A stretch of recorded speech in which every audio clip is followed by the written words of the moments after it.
Here's a study that shows the difference in how the affluent and the poor react to stress and how that stress, in turn, can affect our health. Right. This was a study done at the University of California in Berkeley that was published in the Journal of Personality and Social Psychology in August of 2012, and basically showed that in times of crisis, wealthy people respond differently than people who are poorer. So remember, whatever we say, don't shoot the messenger. That's right. Well, we're hardly wealthy, so I don't think that we're going to fit into that group, but we're not poor either. So we're just a plain old middle class, Vicki. I think that what happens here is in times of crisis, the wealthy people tended to worry more about their money and material things. And poor people seem to cling together and were looking for comfort from their communities. So there was more social support. So the haves, the people who had a lot, would rather uproot their lives for money. So, for example, if they had a job that was offered, say, 1,000 miles away, if they made more money, they would uproot themselves from their community and take the job. And yet the poor, who might need the job even more, tend to want to stay home and be with their family and friends in their community. Right. So what's that telling us about our values in this country? What are you teaching in our most educated people? And then when you say about the most educated people, also they were talking about college students. Yeah, that too. Yeah, and how when they're in school and they're having problems with their grades, that the wealthy tend to not say anything to anybody about it and just bear and go through it, whereas the people that don't have as much tend to talk about it to their friends. Right. So we need to be looking at the values we have in our schools and the values we have in our community, and in times of crisis, we should be banding together. If there's an earthquake or a hurricane, generally speaking, we do band together. And there are a lot of people who are wealthy who do extraordinary things to help. But in general, according to this UC Berkeley study, there's just a difference in the way wealthy people and poor people think. You know, it's making me think a bit about Helen Farkas. She's somebody that was a Holocaust survivor that I interviewed a few months ago.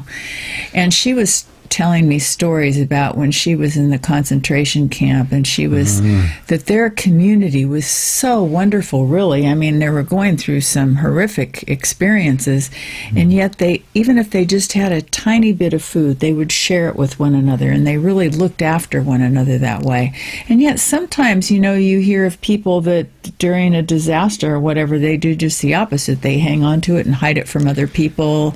Or depends on what your value system is. If you're oriented to give and share and love and develop community, you're going to be a lot happier. Your health is going to be better than if you're really more narcissistic and concerned about yourself and tend to worry a lot, because stress does some very bad things to our bodies. It causes changes in our hormone levels. It causes inflammation, and that inflammation is what sets the stage for the epidemic of chronic diseases we're seeing. So things like diet, exercise, stress, lack of sleep, what we weigh, all those things are factors that are involved with it. But the stress of not being in community is one that's a basic tragedy. And it causes our health to suffer as a consequence. Well, there are a lot of people, though, you know, that are wealthy that I think do a lot to help people For that have sure. been in disasters, like with hurricanes and floods and fires and Yeah, whatever. they're philanthropists who want to do the right thing. And yet, when they're stressed, they still are more interested in their wealth than they are in developing relationships that are community-oriented themselves. So we need to teach a better value system in our schools. Rather than making rocket scientists who are worried about making a lot of money and having social standing, we should be teaching people how to get along together with the golden rule and how to live in community so that that becomes the most important thing.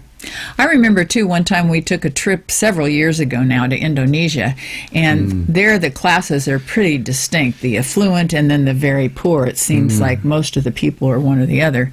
And we went through an area where there were a lot of really poor people, and those people were so community-oriented, and they were so friendly and smiling and wanting us to take their picture and living just like right next to each other, and yet having fun with one another and being just all smiles. And they're there for one another. Yeah. And how about the wealthy people? What was that like? They had homes that had bars around them and all kinds of impediments, and they had guards, and they were worried more about how they were going to sustain the wealth that they had. They didn't want to be robbed. So learning from this study is a good thing, because we need to evolve to a higher level of consciousness, one where we're concerned about our neighbors, not just ourselves and our families, but everybody, and to share and to live in community where giving and loving and being connected is of the highest value, rather than just having a lot of stuff.